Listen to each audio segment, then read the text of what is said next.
Like charges repel each other, while unlike charges attract each other. We will now learn about a device that makes use of this principle. We have already studied about the presence of static electric charges. But how can we detect the presence of these static electric charges? Let us study about a device which is used to detect charges. It is called an electroscope. An electroscope is thus a charge detecting device which detects the presence of even weak electric charges and determines whether that charge is positive or negative.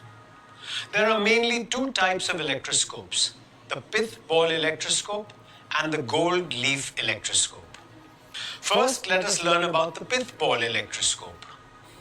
The electroscope consists of a small pith ball which is suspended from a stand with the help of a silk thread.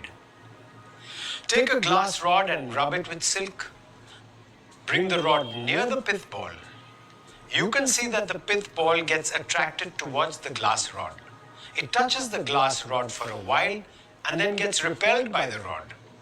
Similarly, bring this glass rod near another pith ball electroscope. Again, you will notice the same observation. Now, bring this electroscope near the previous one. You can see that both the pith balls get repelled.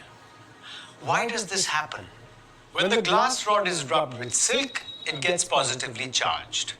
And when it is brought towards the neutral pith ball, it gets attracted towards the rod and touches it. But while in contact with the rod, the pith ball also acquires a positive charge. Since like charges repel each other, the positively charged pith ball gets repelled by this rod and moves apart. Similarly, when the other pith ball is touched by the positively charged glass rod, the pith ball also acquires the positive charge. And when both the positively charged pith balls are brought near each other, they get repelled. Next, take a perspex or a vulcanite rod and rub it with fur.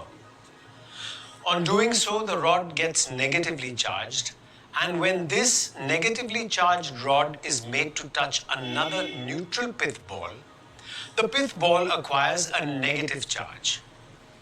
Now, bring one of the original pith balls in the vicinity of this pith ball electroscope. As both the pith balls are oppositely charged, you can see that both the pith balls get attracted towards each other. Hence, we have seen how an electroscope can be charged.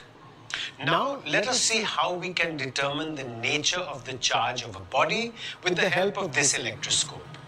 If a charged body is brought near this positively charged electroscope, and if the pith ball moves away from the body can be identified to be positively charged because we know that like charges always repel each other.